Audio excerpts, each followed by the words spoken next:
ಸಂಸತ್ನ ವಿಶೇಷ ಅಧಿವೇಶನ ನಡೆಸಲಾಗ್ತಾ ಇದೆ. 3 ದಿನ ಕರೆಯಲಾಗಿದೆ. ಮಹಿಳಾ ಮೀಸಲಾತಿ ಜಾರಿಗೆ ಸಂಸತ್ ವಿಶೇಷ ಅಧಿವೇಶನ ನಡೆಸಲಾಗ್ತಾ ಇದೆ. ಸಂಸತ್ನಲ್ಲಿ 3 ವಿಧೇಯಕಗಳ ಮಂಡನೆಯನ್ನ ಮಾಡಲಾಗಿದೆ. ಮಹಿಳಾ ಮೀಸಲಾತಿ ಹಾಗೂ ಕ್ಷೇತ್ರ ಮರು ವಿಂಗಡಣೆ ಬಿಲ್ ಅನ್ನ ಮಂಡನೆ ಮಾಡಲಾಗಿದೆ.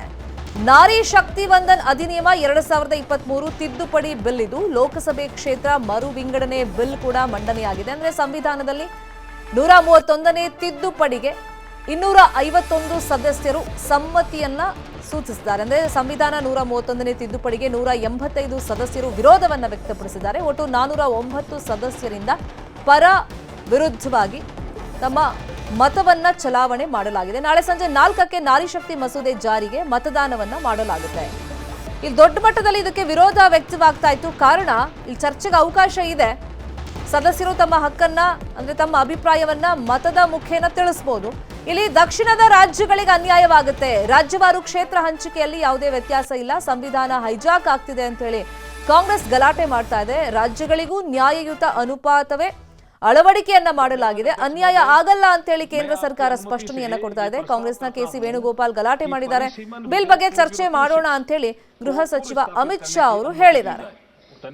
प्रस्ताव करता हूं कि संघ राज्य क्षेत्र विधि संशोधन विधेयक 2006 आप जो है पूरा इशू पे डिबेट पे शुरू हो गया।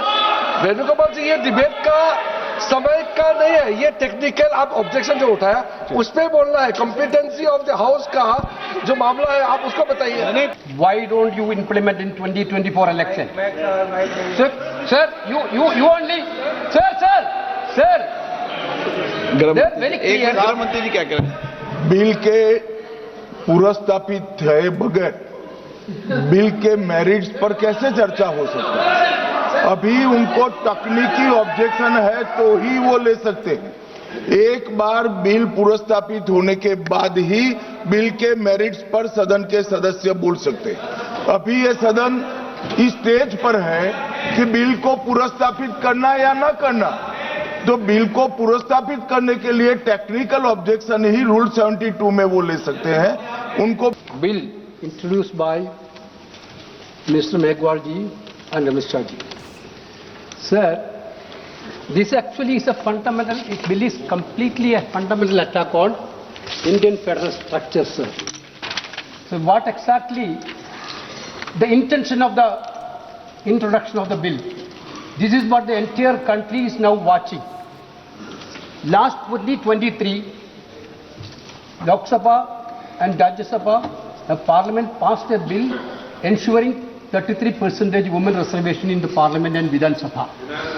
Sir, that point of time itself, Leader of Opposition Rahul Gandhi from here, Leader of Opposition of other house, Mr. Mallikarjuna Kharge ji, and former CPP Chairperson Sonia Gandhi ji, and all other opposition leaders completely asked the government, yes, this women reservation has to be enforced in 2024. Venugopal जी एक minute सुनिए।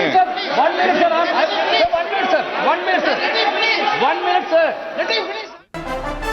ಸಂಸತ್ನಲ್ಲಿ ಇವತ್ತು ಪ್ರಧಾನಿ ನರೇಂದ್ರ ಮೋದಿ ಅವರು ಭಾಷಣವನ್ನ ಮಾಡ್ತಾರೆ. 2 ಬಿಲ್ಗಳ ಬಗ್ಗೆ ಮಧ್ಯಾಹ್ನ 3 ಗಂಟೆಗೆ ನರೇಂದ್ರ ಮೋದಿ ಅವರು ಭಾಷಣವನ್ನ ಮಾಡ್ತಾರೆ. ಮಹಿಳಾ ಮೀಸಲಾತಿ ತಿದ್ದುಪಡಿ ಬಿಲ್ ಬಗ್ಗೆ ಮಾತನಾಡ್ತಾರೆ. ಸಂಸತ್ ಕ್ಷೇತ್ರಗಳ ಪುನರ್ ವಿಂಗಡಣೆ ಬಗ್ಗೆನೂ ಕೂಡ ತಮ್ಮ ಭಾಷಣದಲ್ಲಿ ಪ್ರಸ್ತಾಪ ಮಾಡ್ತಾರೆ. ವಿಪಕ್ಷಗಳು ಒಂದಿಷ್ಟು ಆರೋಪಗಳನ್ನು ಏನ್ ಮಾಡಿವೆ, ಆಲ್ರೆಡಿ ವಿರೋಧವನ್ನ ವ್ಯಕ್ತಪಡಿಸ್ತಾ ಇವೆ. ಅದೆಲ್ಲದಕ್ಕೂ ಕೂಡ ತಮ್ಮ ಭಾಷಣದಲ್ಲಿ ಉತ್ತರವನ್ನ ನರೇಂದ್ರ ಮೋದಿ ಅವರು ಮಧ್ಯಾಹ್ನ 3 ಗಂಟೆ ಕೊಡ್ತಾರೆ. ಈಗ 131ನೇ ಸಂವಿಧಾನದ ತಿದ್ದುಪಡಿ ಬಗ್ಗೆ ಕೇಂದ್ರ ಸರ್ಕಾರ ಒಂದಿಷ್ಟು ಸ್ಪಷ್ಟನೆಯನ್ನ ಕೊಟ್ಟಿದೆ. ಆದರೆ ಇಲ್ಲಿ ಹಲವಾರು ಗೊಂದಲಗಳಂತೂ ಉಂಟಾಗಿದೆ.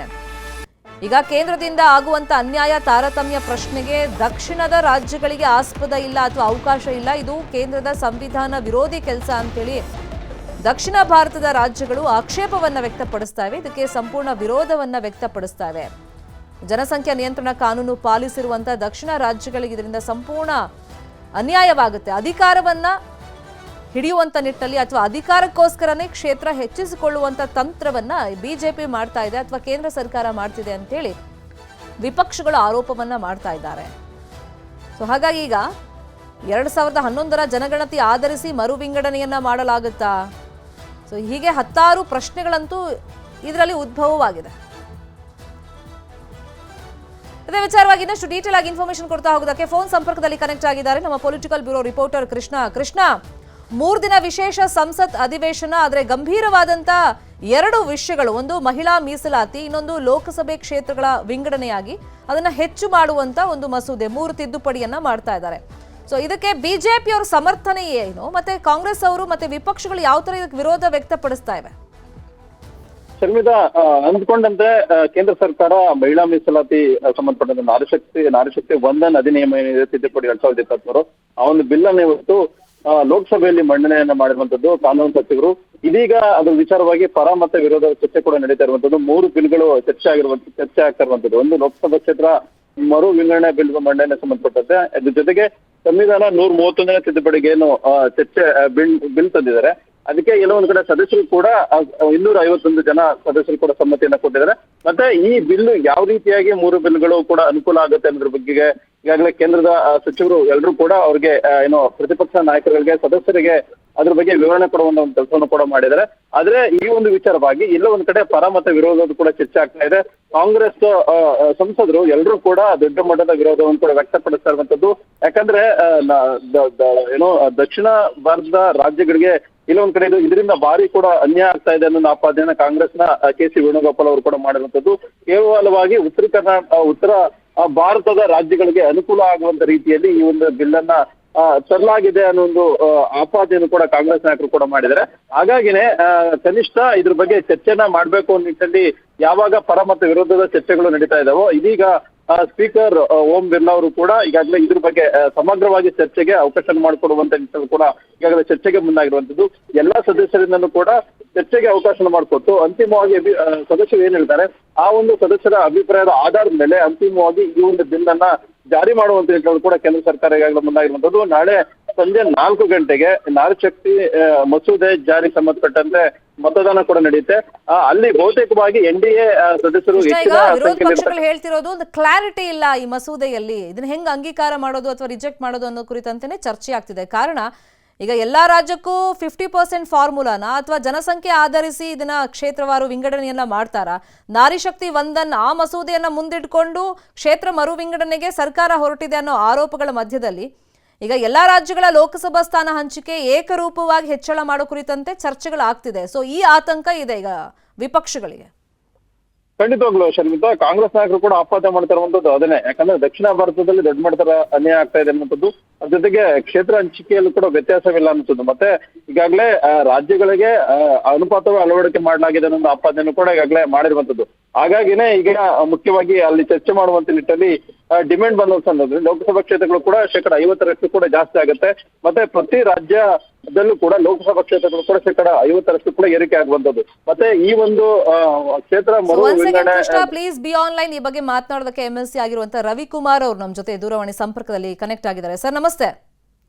ನಮಸ್ಕಾರ. ಸೊ 3 ದಿನ ವಿಶೇಷ ಸಂಸತ್ ಅಧಿವೇಶನ, 2 ಪ್ರಮುಖ ವಿಷಯಗಳ ಬಗ್ಗೆ ಚರ್ಚೆ, ಬಿಲ್ ಸ್ವರೂಪದಲ್ಲಿ ಅದು ಬರುತ್ತಾ, ಜಾರಿಗೆ ಬರುತ್ತಾ ಅನ್ನೋ ಒಂದು ಪ್ರಶ್ನೆ ಜೊತೆಯಲ್ಲಿ ಈಗ ವಿಪಕ್ಷಗಳು ಹೇಳ್ತಿರೋದು ಕೇಂದ್ರದಿಂದ ಆಗುವಂತ ಅನ್ಯಾಯ ತಾರತಮ್ಯ ಪ್ರಶ್ನೆಗೆ ದಕ್ಷಿಣ ರಾಜ್ಯಗಳಿಗೆ ಆಸ್ಪದ ಇಲ್ಲ ಅಥವಾ ಅವಕಾಶ ಇರಲ್ಲ, ಸರ್ಕಾರದಿಂದ ಸಂವಿಧಾನ ವಿರೋಧಿ ಕೆಲಸ ಆಗ್ತಿದೆ.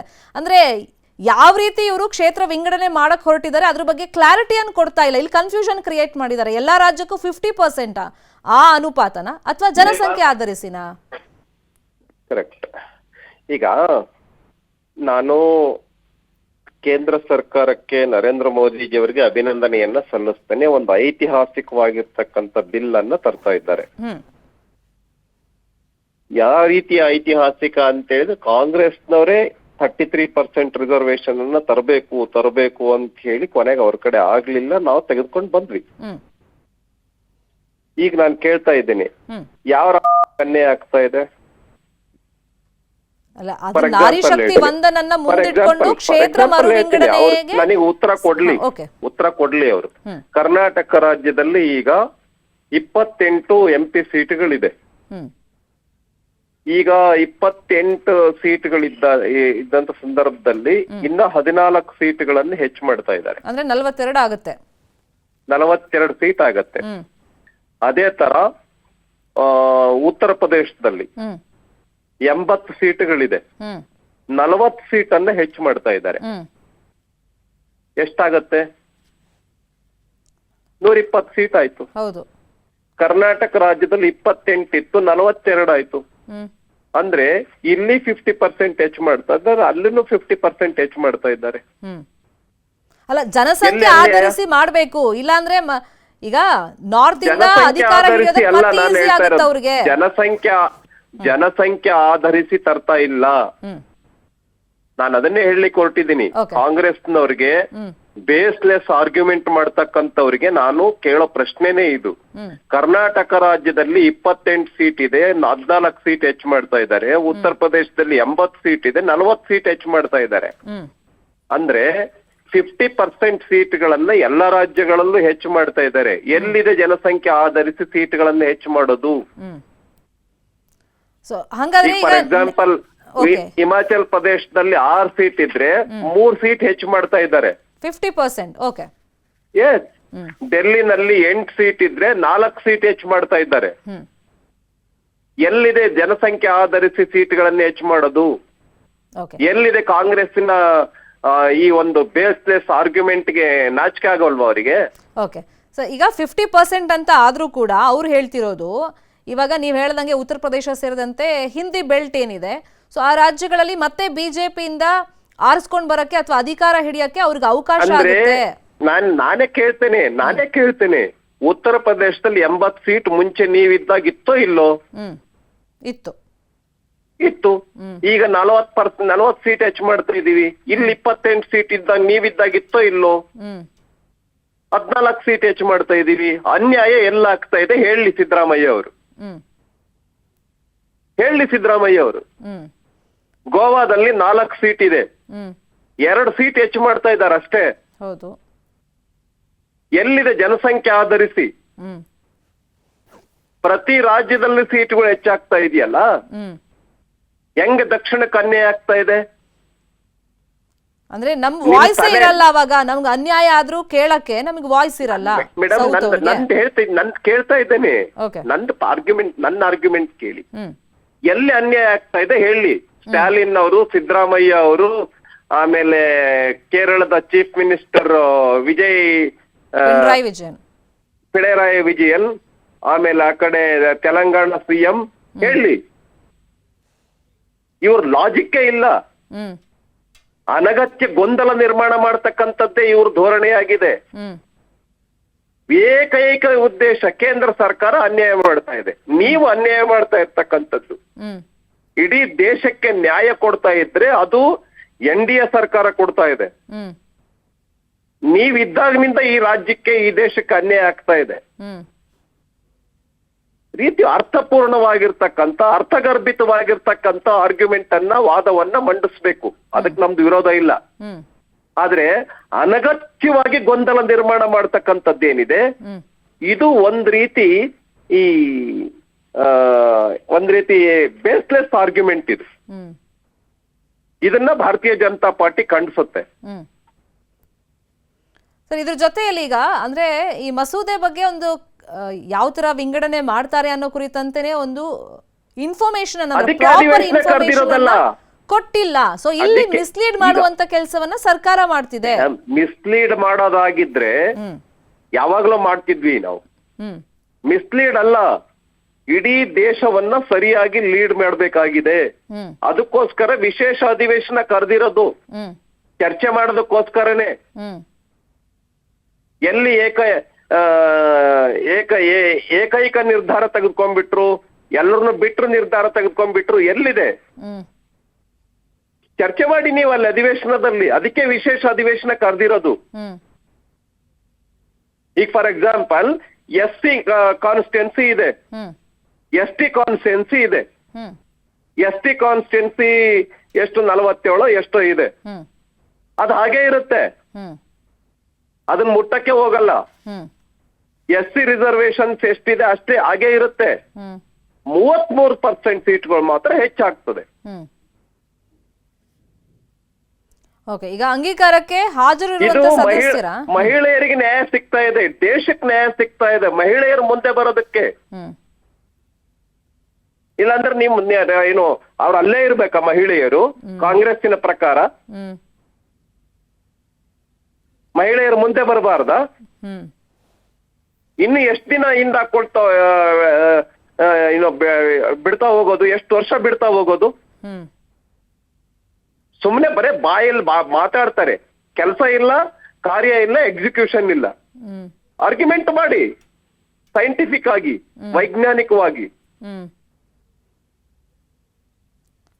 ಸರ್, ಈಗ ಅಂಗೀಕಾರಕ್ಕೆ ಸಂವಿಧಾನ ವಿರೋಧಿ ಕೆಲಸ ಏನು ಇಲ್ಲ. ಸಂವಿಧಾನ ವಿರೋಧಿ ಕೆಲಸ ಮಾಡ್ತಾ ಇರೋದು ಕಾಂಗ್ರೆಸ್ನವರು. ಸಂವಿಧಾನ ವಿರೋಧಿ ಕೆಲಸ ಕಾಂಗ್ರೆಸ್ನವ್ರು. ಮಹಿಳೆಯರಿಗೆ ನ್ಯಾಯ ಕೊಡ್ತಾ ಇದ್ದೀವಿ, ಅನ್ಯಾಯ ಆಗ್ತಿರೋದು ಮಹಿಳೆಯರಿಗೆ. ಈಗ ನ್ಯಾಯ ಸಿಗ್ತಾ ಇದೆ, ಮಹಿಳೆಯರಿಗೆ ರಿಸರ್ವೇಶನ್ ಕೊಡ್ತಾ ಇದೆ, ಇವರಿಗೆ ಹೊಟ್ಟೆ ಹುರಿ. S fine sir. ಈಗ ಅಂಗೀಕಾರಕ್ಕೆ ಹಾಜರಿರುವಂತ ಸದಸ್ಯರ 2/3 ಪರವಾಗಿರುವಂತ ಮತ ಬೇಕು. ಸೊ ಆ ಮತಗಳು ಸಿಗುವಂತ ವಿಶ್ವಾಸ ಇದೆಯಾ ಕೇಂದ್ರ ಸರ್ಕಾರಕ್ಕೆ? ಇದೆ, ಖಂಡಿತ ಇದೆ.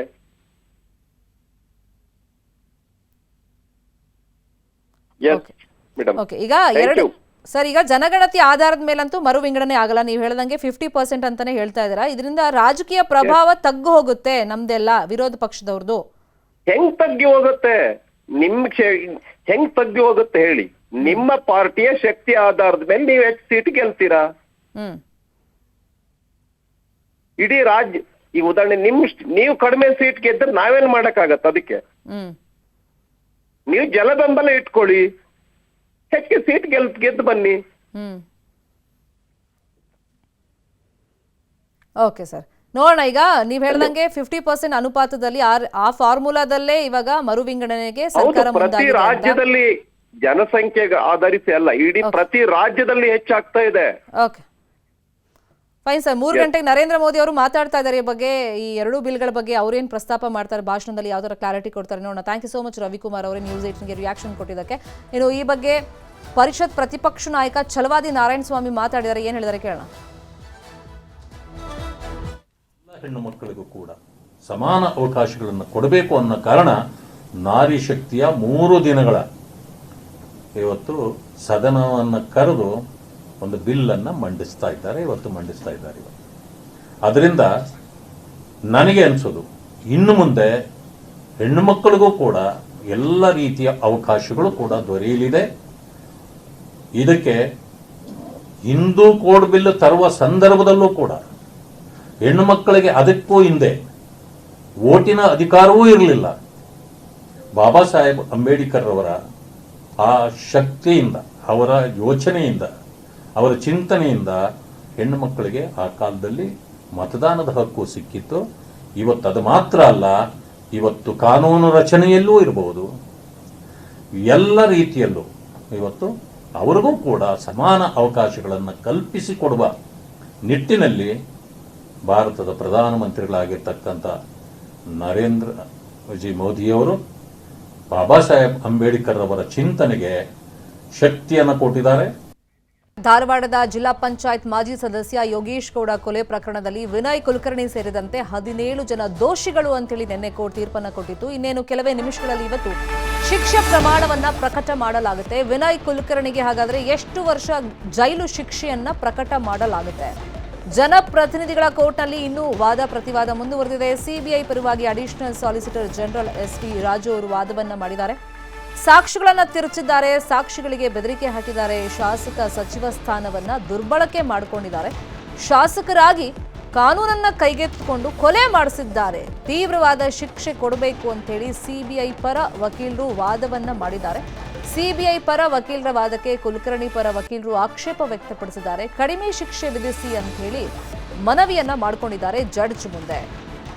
ಕೊನೆಯದಾಗಿ ಈ ದೋಷಿಗಳು ಅಂತೇಳಿ ಏನು ಡಿಕ್ಲೇರ್ ಮಾಡಲಾಗಿದೆ, ಅವರ ಕೊನೆ ಮಾತುಗಳನ್ನ ಈಗ ಜಡ್ಜ್ ಕೇಳ್ತಾ ಇದ್ದಾರೆ. ಒಬ್ಬೊಬ್ರು ಒಂದೊಂದು ರೀತಿಯಲ್ಲಿ ಸಮಸ್ಯೆಗಳನ್ನ ಹೇಳ್ಕೊಳ್ತಾ ಕಡಿಮೆ ಪ್ರಮಾಣದಲ್ಲಿ ಶಿಕ್ಷೆ ಕೊಡಿ ಅಂತ ಹೇಳಿ ನ್ಯಾಯಾಧೀಶರ ಮುಂದೆ ಕೇಳ್ತಾ ಇದ್ದಾರೆ. ಒಬ್ಬೊಬ್ರು ಒಂದೊಂದು ಸಮಸ್ಯೆ ಹೇಳ್ತಾ ಇದ್ದಾರೆ. ನಮ್ಮಿಂದನೇ ಮನೆ ನಡಿಬೇಕಾಗಿತ್ತು, ಸಣ್ಣ ಸಣ್ಣ ಮಕ್ಕಳಿದ್ದಾವೆ, ಹಾಗಾಗಿ ಇದನ್ನೆಲ್ಲ ಕನ್ಸಿಡರ್ ಮಾಡಿ ನಮಗೆ ಕಡಿಮೆ ಪ್ರಮಾಣದಲ್ಲಿ ಶಿಕ್ಷೆ ಕೊಡಿ ಅಂತ ಕೇಳ್ತಾ ಇದ್ದಾರೆ.